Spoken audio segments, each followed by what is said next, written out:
Hello friends, स्वागत है आप सभी का हमारे YouTube channel it's your classes में। तो आज हम देखेंगे यूपी डीएलएड के 4th सेमेस्टर के साइंस का जो हम पढ़ रहे हैं पवन सीरीज, उसका ऑब्जेक्टिव क्वेश्चन मतलब वस्तुनिष्ठ प्रश्न का सेकंड पार्ट। ठीक है, इसके पहले हमने एक पार्ट बनाया है, इसमें हमने लगभग 60 क्वेश्चन तक कंप्लीट किया है विथ फुल एक्सप्लेनेशन। तो आप उस वीडियो को देख सकते हैं और अपनी तैयारी भी जांच सकते हैं, क्योंकि अभी देखिए रिजल्ट आया और देखिए क्या हाल रहा रिजल्ट का। तो तैयारी अच्छा करें आप, है ना, नहीं तो एग्ज़ाम में दिक्कत हो जाती है बहुत ज़्यादा और थोड़े से नंबर के लिए लग जाती है बैक। तो ऐसा ना करें, इसलिए अच्छे से तैयारी अभी आपके पास समय है करें। चलिए देखिए क्वेश्चन नंबर 60 फिर से देखते हैं एक बार। कॉपर पायराइट का सूत्र है, कह रहा है इसमें से कॉपर पायराइट का सूत्र है। और हाँ, मैं बार बार ये कहता हूँ सबसे पहले उत्तर आप खुद दिया करें, है ना, फिर मैं उत्तर 2-4 सेकंड के बाद मैं बताऊँगा, तो आप अपने आप को चेक भी कर सकते हैं। तो ये देखिए, क्योंकि ऑब्जेक्टिव क्वेश्चन है तो 10 सेकंड बहुत ज़्यादा होता है। तो चलिए देखिए कॉपर पायराइट का सूत्र क्या है। तो कॉपर पायराइट का सूत्र क्या होता है, CuFeS2। क्या होता है, CuFeS2 होता है।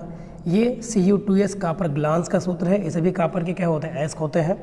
और ये क्यूपराइट का सूत्र है Cu2O। ठीक है ना। आगे देखिए अगला क्वेश्चन नंबर 61। तो इसमें ऑप्शन 60 में कौन सही हुआ है, पहला ऑप्शन 60 में पहला ऑप्शन सही होगा। कॉपर पायराइट का सूत्र होता है CuFeS2। Next question 61 number. Mendeleev की आवर्त सारणी के लाभ हैं, इसमें से जो दिए गए हैं इसमें बताना कौन कौन सा लाभ मेंडलीव की आवर्त सारणी का है। तो सही परमाणु भार ज्ञात करने में सहायक बिल्कुल, मैंने जो सारणी बनाई थी उसके अनुसार हम, है ना, तत्वों के सही परमाणु भार ज्ञात कर सकते हैं। अगला, नए तत्वों की खोज तथा अनुसंधान में सहायक, ये भी सही है, इन्होंने अपनी आवर्त सारणी में बताया है। तत्वों के गुणों के अध्ययन में भी सुविधाजनक होता है, बिल्कुल, ये भी इनका लाभ है, इनके द्वारा जो दी गई आवर्त सारणी है उसका। अगला, ये सभी, तो ये सभी के सभी सही हैं, इसलिए ऑप्शन 10 सही हो जाएगा क्वेश्चन नंबर 61 में। ठीक है, नेक्स्ट क्वेश्चन देखिए, नेक्स्ट 62 नंबर। मेंडलीव की आवर्त सारणी में आवर्तों की संख्या कितनी है ना। आवर्त देखिए, जो ऐसे ऐसे बने होते हैं हॉरिजेंटल, ये आवर्त होते हैं, और जो ऐसे लाइनें होती हैं वो क्या कहलाते हैं, वर्ग कहलाते हैं। तो मेंडलीव की आवर्त सारणी में कुल हमें आवर्तों की संख्या बतानी है, तो बताइए कितने थे। तो 7। कितने आवर्त हैं, 7 आवर्त है मेंडलीव की आवर्त सारणी में। आप ये कमेंट करके बताएं कि मेंडलीव ने जब जो आवर्त सारणी बनाई थी वो कब बनाई थी, किस सन में बनाई थी। और ये बताएंगे सबसे पहले आवर्त सारणी किसने बनाया था, मतलब तत्वों को सबसे पहले किसने सारणी में क्रमबद्ध तरीके से रखा था, ये बताएंगे आप। और आधुनिक आवर्त सारणी की खोज किसने की थी या किसने दी है, ये भी आप कमेंट करके बताएं। ठीक है, जल्दी से चलिए आगे देखते हैं हम अगला क्वेश्चन, तब तक आप बताएं। चलिए क्वेश्चन देखते हैं नेक्स्ट। ये देखिए, कह रहा है कि किसी लघु आवर्त में बाएं से दाएं चलने पर तत्वों की हाइड्रोजन के प्रति संयोजकता क्या होती है, पहले घटती है ना, या बढ़ती है, या फिर जो है एक समान रहती है, ना घटती है ना बढ़ती है, या फिर 1 से 4 तक बढ़ती है, फिर 4 से 1 तक घटती है। तो अगर आप ध्यान से देखेंगे ना, जो आवर्त सारणी है तो उसमें 1 से 4 तक जो आवर्त हैं, सबसे पहले उसमें जो हाइड्रोजन के प्रति होती है तत्व, उनकी संयोजकता क्या होती है, बढ़ती है, और 4 से 1 के बाद फिर क्या होने लगती है, घटने लगती है। तो आवर्त सारणी के बारे में आप बहुत जितना हो सके उतने अच्छे से तैयारी कर लें, क्योंकि यहाँ से क्वेश्चन आना 100% तय है एकदम। अगला देखिए क्वेश्चन नंबर 64। किसी आवर्त में बाएँ से दाएँ बढ़ने पर तत्वों की, है ना, बाएँ से मतलब इधर से इधर दाएँ की ओर हम जाएंगे, तो हमें ये बताना इसमें से कि क्या चीज़ बढ़ता है क्या घटता है। ऑप्शन के अकॉर्डिंग देखना है, क्योंकि ऑप्शन जो दिया है उसके अकॉर्डिंग ही चलेंगे हम। तो देखिए क्या होगा। तो धन विद्युत प्रकृति बढ़ती है, तो ये गलत है। ये ऊपर से नीचे की ओर जब हम चलते हैं तब बढ़ता है, ऊपर से नीचे की ओर बढ़ेगा। धात्विकता बढ़ती है, ये भी ऊपर से नीचे जाने पर ही बढ़ती है। आयनिक त्रिज्या बढ़ती है, तो आयनिक त्रिज्या भी ऊपर से नीचे जाने के ऊपर ही बढ़ती है। तो इसमें क्या सही होगा, जो ऑक्साइड की क्षारीय प्रकृति होती है वो घटती चली जाती है। इधर जैसे जैसे जाएंगे हम बाएं से दाएं की ओर आवर्त सारणी में, वैसे वैसे ऑक्साइड, जो तत्व के ऑक्साइड की जो क्षारीय प्रकृति होती है वो कम होने लगती है, मतलब घटने लगती है। ठीक है, अगला देखिए क्वेश्चन नंबर 65। क्या दिया है, किसी समूह में मतलब ग्रुप में ऊपर से नीचे की ओर बढ़ने पर क्या होता है, हमें ये बताना है। आयनिक त्रिज्या घटती है, तो बिल्कुल नहीं घटती है, मैंने बताया। नीचे की ओर जाएंगे तो आप बढ़ेगी त्रिज्या, रेडियस बढ़ती हुई चली आती है। ठीक है, पहले ऐसे फिर और बड़ी, है ना, ऐसे रेडियस बढ़ती हुई जाती है नीचे की ओर। सुचालकता बढ़ती है, ये बताना है हमें कि सुचालकता बढ़ेगी। तो सुचालकता नहीं बढ़ती है ना। घनत्व बढ़ता है नहीं। धात्विकता बढ़ती है, बिल्कुल धात्विकता ही इसमें क्या होती है, बढ़ती है। और रेडियस भी बढ़ती है, तत्वों की जो त्रिज्या है वो बढ़ती चली जाती है, ठीक है। साइज डिक्रीज होता है, सॉरी इंक्रीज होगा, डिक्रीज में तो छोटा हो जाएगा, ठीक है। तो धात्विकता बढ़ती चली जाती है। चलिए अगला पेज लेते हैं और देखते हैं क्वेश्चन। नेक्स्ट देखिए क्या दिया है। मेंडलीव की आवर्त सारणी में एक दोष है कि, मेंडलीव की आवर्त सारणी में कुछ दोष भी थे, बिल्कुल थे। तो हमें ये बताना है इसमें से कौन सा दोष है, ये बताना है अकॉर्डिंग टू ऑप्शन, ठीक है। तो अकॉर्डिंग टू ऑप्शन देखें तो बताइए। हैलोजन परिवार के सदस्यों को एक समूह में रखा गया, ये दोष नहीं है, ठीक है, ये सही है, ये दोष नहीं है, ये गुण है। इसके आधार पर अज्ञात तत्वों के गुणों के बारे में भविष्यवाणी नहीं की जा सकती, है ना। तो ये भी गलत है, ठीक है, ये वाला भी गलत रहेगा क्योंकि हमें दोष बताना है ना। अगला, सर्वथा भिन्न भिन्न गुणों वाले तत्वों को एक ही समूह या स्थान में पाए गए, यही इनका जो है आवर्त सारणी का दोष है। इन्होंने क्या किया था, तत्वों को, है ना, अलग अलग भिन्न वाले गुणों वाले जो तत्व थे उनको एक ही समूह में रख दिया था। तो यही मेंडलीव की आवर्त सारणी का क्या पाया गया था, दोष पाया गया था, ठीक है। तो यही सही हो जाएगा इसमें। विद्युत धारा का मात्रक है, ये इतनी बार क्वेश्चन आ चुका है, विद्युत धारा की क्या बताएं।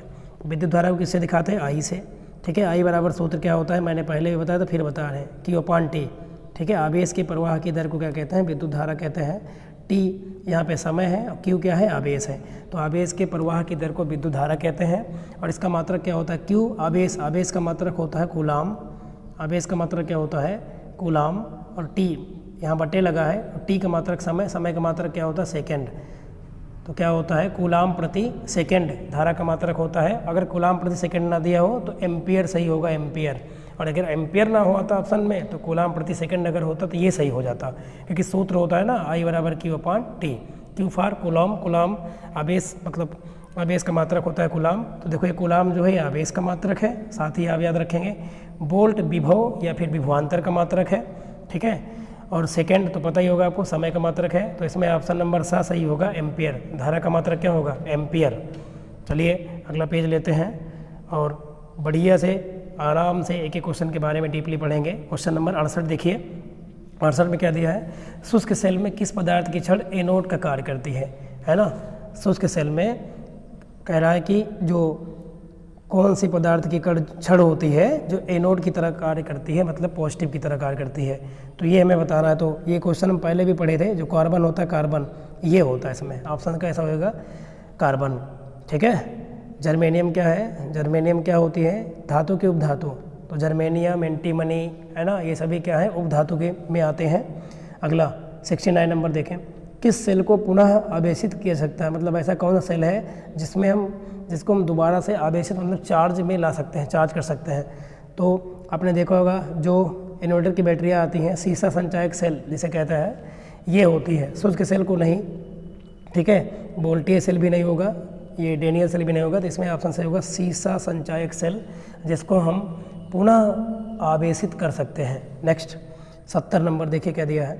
वोल्ट मीटर के द्वारा क्या मापा जाता है, वोल्ट मीटर के द्वारा। तो वोल्ट मीटर के द्वारा विभव मापा जाता है। दो बिंदुओं के बीच में पोटेंशियल डिफरेंस नापते हैं, मतलब विभव को हम विभव की गणना करते हैं वोल्ट मीटर के द्वारा। विद्युत धारा को अमीटर के द्वारा मापा जाता है, ठीक है ना। विद्युत धारा को अमीटर के द्वारा मापा जाता है, ठीक है। विद्युत ऊर्जा का मात्रक बताइए क्या होता है, सॉरी विद्युत ऊर्जा का मात्रक, हाँ बताइए क्या होता है। ऊर्जा का मात्रक आप पढ़े होंगे, क्या होता है, जूल होता है, ठीक है। जबकि विद्युत ऊर्जा का मात्रक होता है किलोवाट घंटे।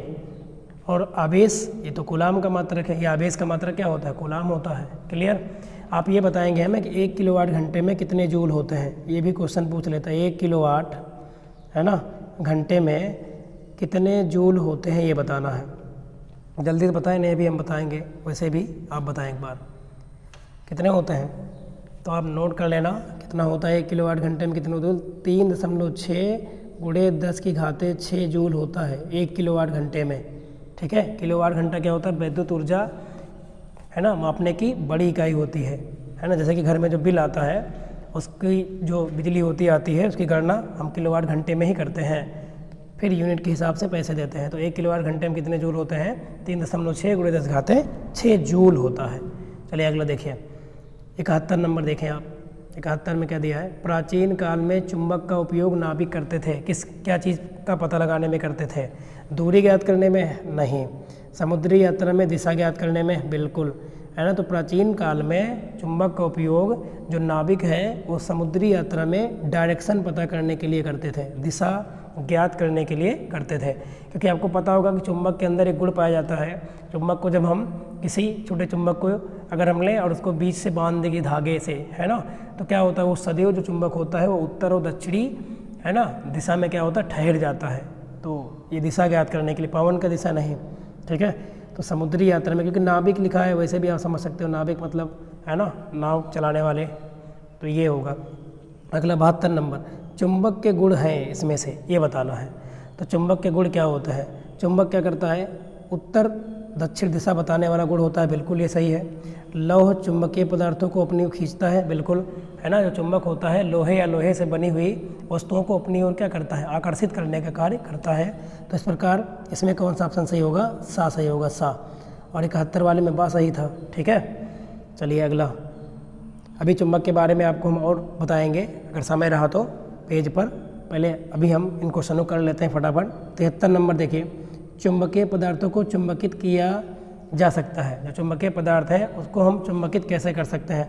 स्पर्श करके, है ना, बिल्कुल स्पर्श करके कर सकते हैं। और विद्युत प्रवाह विधि द्वारा भी हम इसको चुंबकित कर सकते हैं। आप देखते होंगे जो मोटर आता है ना, कोई भी मोटर हो इलेक्ट्रिक, उसमें चुंबक का प्रयोग किया जाता है, क्योंकि ये क्या करता है? कुंडली को घुमाने का कार्य करता है। समझ रहे हैं ना। तो आ हुआ बा दोनों सही होगा, मतलब ऑप्शन सा सही होगा इसमें भी, इसमें ऑप्शन सा सही होगा 73 में। चलिए अगला क्वेश्चन लेते हैं। चलिए देखिए, ये देखिए 74 नंबर क्या दिया है? 74 नंबर में कह रहा है कि चुंबक के प्रकार हैं। तो चुंबक भैया 2 प्रकार का होता है, प्राकृतिक भी होता है, नेचुरली भी पाया जाता है, और इसको कृत्रिम मतलब बनाया भी जाता है। तो चुंबक 2 प्रकार के होते हैं, प्राकृतिक और कृत्रिम, इसलिए ऑप्शन सा सही होगा इसमें। कौन सही हो जाएगा? आ व बा दोनों। अगला देखिए, चुंबक का प्रभाव अधिक दिनों तक बनाए रखा जा सकता है। चुंबक के प्रभाव को, है ना, हम अधिक दिनों तक बना के रख सकते हैं। कैसे? चुंबक को गर्म नहीं करना चाहिए, बिल्कुल। चुंबक को गर्म करने से उसका जो चुंबकत्व होता है वो कम होने लगता है, तो जल्दी ही नष्ट हो जाएगा। चुंबक को ठोकना पीटना भी नहीं चाहिए, बिल्कुल, है ना। चुंबक को रगड़ना भी नहीं चाहिए, क्योंकि अगर रगड़ेंगे तो हीट उत्पन्न होगी, गर्म होगा, तो इससे भी इसका चुंबकत्व कम हो जाएगा, घट जाएगा। तो इस प्रकार इसमें ये सभी स्थितियाँ सही बन रही हैं, तो ऑप्शन द सही हो जाएगा, उपरोक्त सभी। चलिए अगला देखिए 76 नंबर, एबोनाइट की छड़ को रेशम से रगड़ने पर छड़ हो जाती है। आप इसके पहले एक क्वेश्चन पढ़े थे, कांच को जब हम रेशम से रगड़ते हैं कांच को, तो क्या होता है? जो कांच होता है ना, कांच को जब रेशम से रगड़ते हैं तो कांच पर क्या हो जाता है? कांच की छड़ पर धनावेश आ जाता है। जबकि जब एबोनाइट की छड़ को जब हम रगड़ते हैं तो एबोनाइट की जो छड़ होती है वो ऋण आवेशित हो जाती है, दोनों अपोजिट हैं एक दूसरे के। जब कांच की छड़ को रेशम के से रगड़ा जाता है तो कांच की छड़ पर धनावेश आ जाता है। जबकि वहीं अगर हम बात करें एबोनाइट की छड़ को जब हम रेशम से रगड़ते हैं तो एबोनाइट की जो छड़ होती है वो ऋण आवेशित हो जाती है, -4 इस पे आ जाता है, ठीक है ना। चलिए आगे देखते हैं हम। अगला है, दैनिक जीवन में प्रायः कितने प्रकार की विद्युत धारा का प्रयोग होता है? डेली लाइफ में अगर हम देखें तो धारा 2 प्रकार की होती है।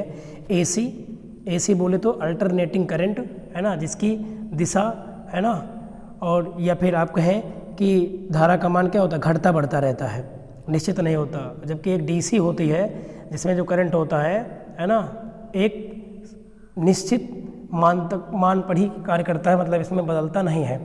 अब इसके अगर उदाहरण पूछे एसी के, तो घर में लगे हुए फ्रिज हैं, पंखे हैं, ये सभी एसी पर काम करते हैं, ठीक है। और जो डीसी होती है, आपने टॉर्च देखा होगा, टॉर्च जो लाइट होती है, ये डीसी का उदाहरण है, मतलब डायरेक्ट करंट का।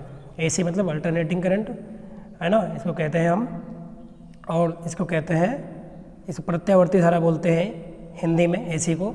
और डीसी को क्या कहते हैं? दिष्ट धारा कहते हैं, डायरेक्ट करंट बोलते हैं, ठीक है। तो 2 प्रकार की होती है, तो यहाँ पे आप कहेंगे 2 प्रकार की। कौन कौन सी? एसी और डीसी।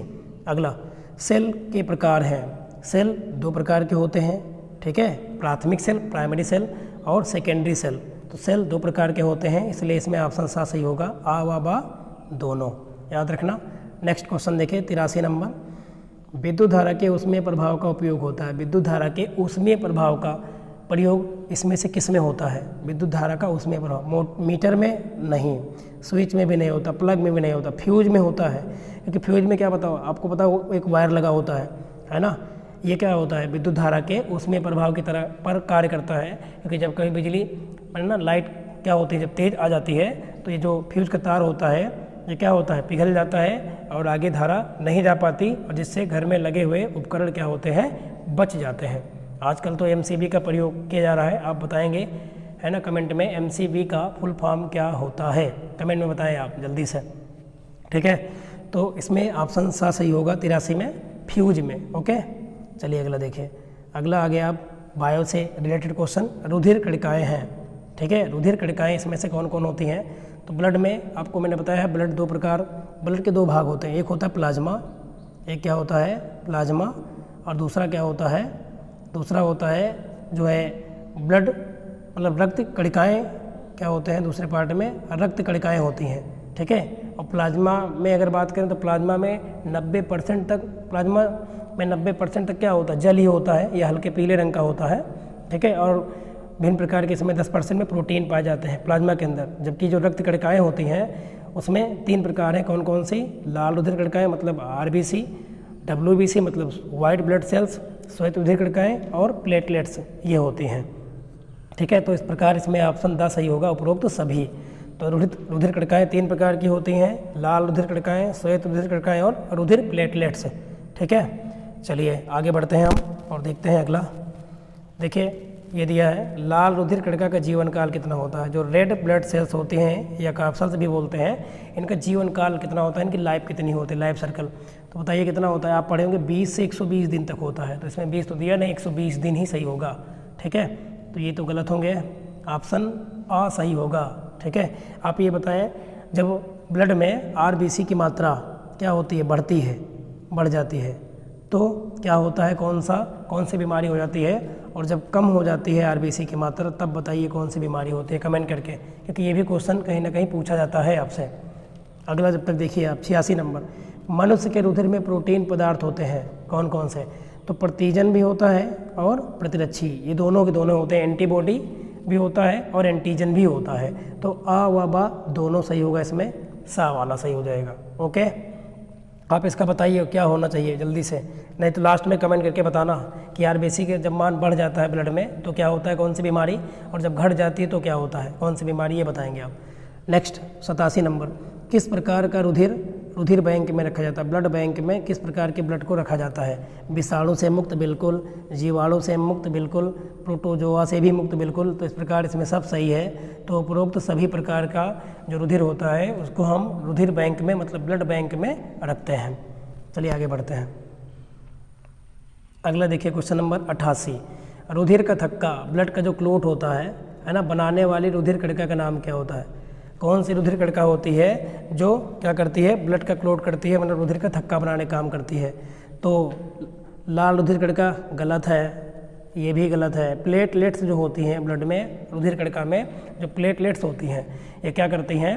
ये रुधिर का थक्का जमाने का कार्य करती हैं। आपने सुना है ना, कि जब डेंगू होता है तो उसमें प्लेटें क्या होती है? गिरने लगती हैं, तो आदमी क्या होता है? चक्कर आने लगता है। और उस स्थिति में यदि किसी भी कोई चोट लग जाती है कहीं, तो ब्लड का क्लोट है वो बनने नहीं आता है, ठीक है। अगला देखिए 89 नंबर, है ना, क्या दिया है? मानव रुधिर वर्ग की खोज सर्वप्रथम किस वैज्ञानिक ने की थी? है ना, ह्यूमन जो ब्लड है ग्रुप है उसकी सर्वप्रथम खोज किसने की थी? तो बताइए, आप कहेंगे कॉर्ल लैंड स्टीनर पूरा नाम था। अब इसमें कॉर्ल लैंड स्टीनर तो दिया नहीं, तो आप कहेंगे लैंड स्टीनर, ओके। जबकि लैमार्क और डार्विन जो है ये क्या है? जैव विकास से संबंधित साइंटिस्ट हैं। तो इसमें क्या हो जाएगा? Land Steiner. अगला, रक्त को कितने वर्गों में बांटा गया है? जो ब्लड है इसको कितने ग्रुप में बांटा गया है? तो आप सुने होंगे 4। कौन कौन सा? पढ़े भी होंगे पहले भी, ए बी ग्रुप और ओ ग्रुप, ठीक है। ये 4 ग्रुप में ब्लड को मतलब रक्त को बांटा गया है, जिसमें ए बी क्या होता है? सर्वग्राही ब्लड, सर्वग्राही होता है, मतलब ये सब प्रकार के इसमें से सब प्रकार के ग्रुप के ब्लड को ले सकता है। मतलब हम जिस व्यक्ति के अंदर ए बी जो है ग्रुप का ब्लड पाया जाएगा वो सभी से ब्लड को ले सकता है, जबकि ओ सर्वग्राही है। ये क्या है? सर्वदाता, सॉरी सर्वग्राही तो ये भी है, तो ओ क्या होगा? सर्वदाता, मतलब जिस व्यक्ति में ओ ग्रुप पाया जाता है ब्लड का, वो सभी जो है व्यक्तियों को अपना रक्त दान कर सकता है। ओके, चलिए, तो 4 प्रकार के होते हैं, तो ऑप्शन कौन सा हो जाएगा? दा, ऑप्शन दा सही हो जाएगा। अगला, ओ रक्त वर्ग है, देखो पूछ ही लिया है, जो ओ है ये रक्त वर्ग कैसा है? तो बताइए सर्वदाता है कि सर्वग्राही या आ बाबा दोनों? तो आप कहेंगे कि सर्वदाता। मैंने अभी बताया कि सर्वदाता है, मतलब सबको रक्त ये दे सकता है, जबकि ए बी सर्वग्राही होता है। ए बी जो ग्रुप है वो क्या होता है? सर्वग्राही। तो इसमें ऑप्शन आ सही होगा, सर्वदाता। अगला 92, रक्त की संरचना के मुख्य अवयव हैं, है ना? ब्लड की संरचना में क्या क्या पाया जाता है ये बताना है। तो मैंने अभी बताया ही था पहले ही, प्लाज्मा होता है एक पार्ट, और एक पार्ट क्या होता है? रक्त कणिकाएँ। प्लाज्मा जो है लगभग कितने परसेंट में होता है? तो 55% तक होता है, जबकि रक्त कणिकाएँ जो होती हैं 45% होती हैं। और प्लाज्मा मैंने बताया आपको, प्लाज्मा में क्या क्या होता है? प्लाज्मा में 90% जल होता है, पानी होता है, और 10% में क्या होता है? प्रोटीन, विटामिन और ये सब पाए जाते हैं, ठीक है ना? मतलब कार्बनिक और अकार्बनिक पदार्थ पाए जाते हैं। जबकि रक्त कणिका में 3 प्रकार हैं, कौन कौन? लाल रुधिर कणिका RBC, और श्वेत रुधिर कणिका WBC, और प्लेटलेट्स, ठीक है ना? ये होता है। चलिए आगे बढ़ते हैं, नेक्स्ट पेज लेते हैं और देखिए क्या दिया है? रक्त के कार्य हैं, जो हमारा ब्लड है इसका कार्य क्या क्या होता है ये बताना है। हार्मोन का संवहन करता है, बिल्कुल करता है, ये हार्मोनों का संवहन भी करता है, ले जाने का कार्य करता है एक स्थान से दूसरे स्थान तक। पोषक पदार्थों को भी ये हमारे जो ब्लड है हमारा ये अन्य पार्टों तक ले जाने का कार्य करता है। ताप का भी नियमन करता है, मतलब ताप को भी ये कंट्रोल करने का काम करता है, एक नियत ताप बना के रखता है शरीर के अंदर का, बॉडी का टेम्परेचर। तो इस प्रकार सब सही है, तो उपरोक्त सभी मतलब ऑप्शन द सही हो जाएगा। अगला, भारत में एनीमिया के कारण है। एनीमिया कब होता है? जब क्या होता है? व्यक्ति में रक्त की कमी होने लगती है, ब्लड की कमी हो जाती है, खून की कमी, तो व्यक्ति को एनीमिया रोग हो जाता है, ठीक है? तो बताइए क्या कारण है इसके कि ये रोग हो जाता है? तो गरीबी, बिल्कुल गरीबी भी हो सकता है, अज्ञानता भी है ना, कि लोगों को जानकारी नहीं है, ठीक है, गरीबी है, गंदी रहन सहन, बिल्कुल, तो इसमें भी क्या सही होगा? उपरोक्त सभी। तो ये सभी के सभी कारण होंगे जो कि भारत में एनीमिया के कारण को दर्शाते हैं। अगला देखिए, रक्त का थक्का बनने की प्रक्रिया धीमी हो जाती है किस बीमारी में? जो ब्लड का जो क्लोट है वो बनने की जो प्रक्रिया होती है वो बहुत ही क्या हो जाती है? धीमी हो जाती है, हमें ये बताना है। तो आपने सुना होगा आनुवांशिक रोग है हीमोफीलिया, और कौन होता है? एक होती है वर्णांधता, ठीक है? वर्णांधता जब व्यक्ति को होता है रोग, तो उसमें वह जो है विभिन्न प्रकार के कलर में जो है भेद नहीं बता पाता है, कि अलग अलग मतलब रंगों को सही से पहचान नहीं पाता। जबकि हीमोफीलिया में क्या होता है?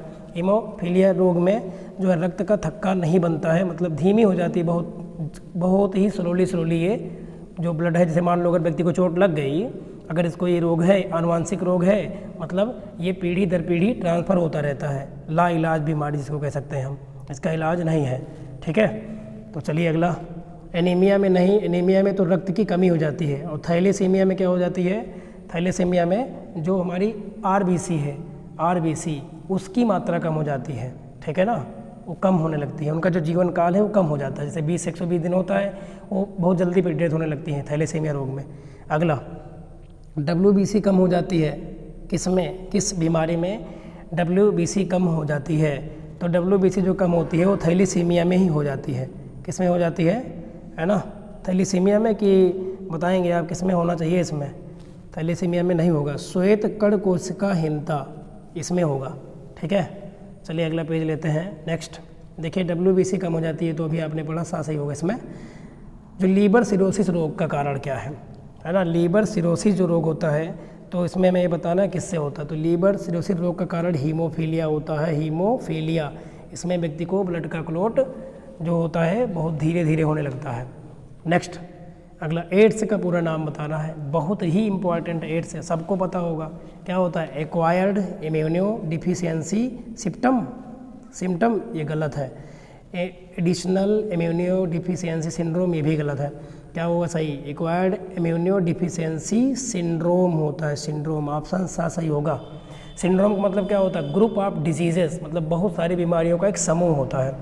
अब बताइए एड्स का जो वायरस होता है उसका नाम क्या होता है? HIV। अब इसका पूरा नाम बताइए क्या होता है? बोलिए। ह्यूमन इम्यूनो डिफिशियंसी वायरस, ठीक है। और जो एड्स है इसमें जो टेस्ट किया जाता है, टेस्ट इस बीमारी में, तो उसका नाम होता है एलिसा। क्या होता है? Elisa test. एलिसा टेस्ट जो है एड्स की बीमारी में किया जाता है।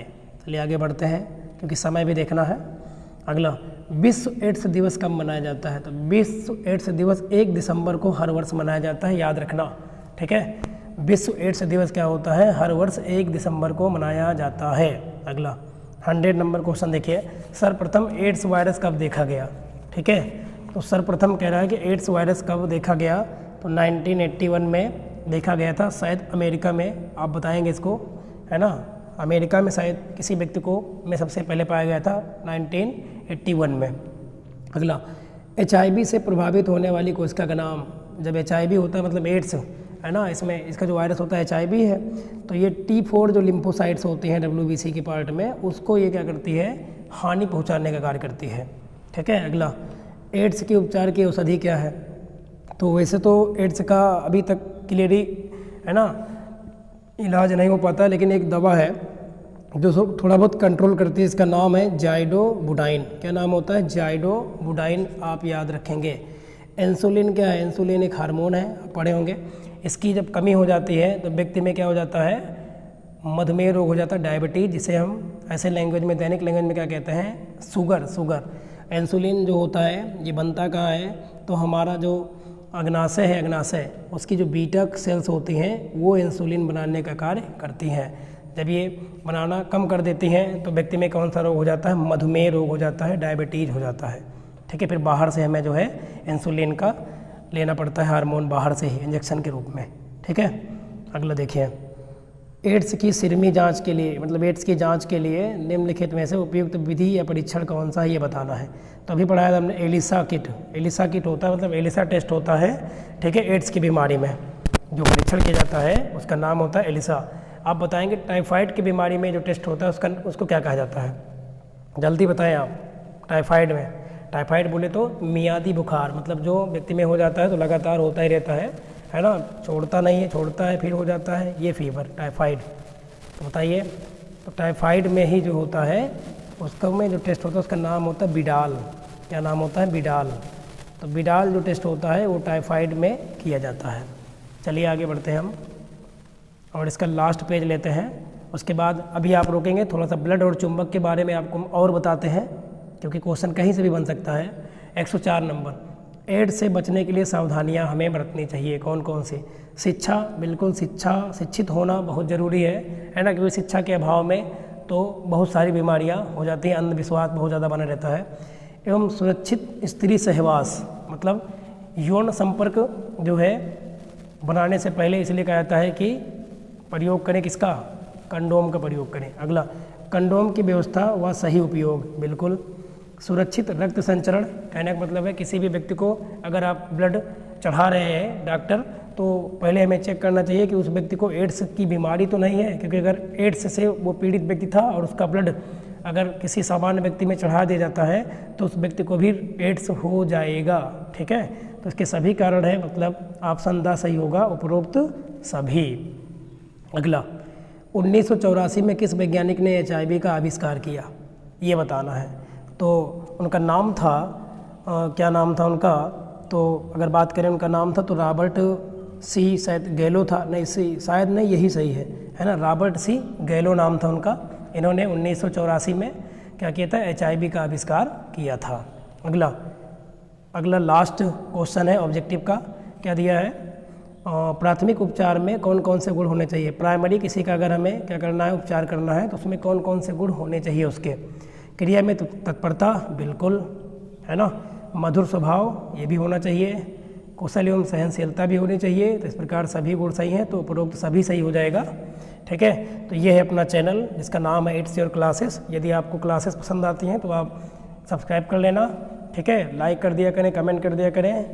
तो इसके बाद आप पढ़ेंगे, है ना। 2 पार्ट में हमने कंप्लीट कर लिया पूरी तरह से ऑब्जेक्टिव प्रश्नों को, ठीक है, विथ फुल एक्सप्लेनेशन लगभग हमने बहुत सारे प्रश्नों में एक्सप्लेन किया है, तो एक्सप्लेनेशन ही बहुत इंपॉर्टेंट है।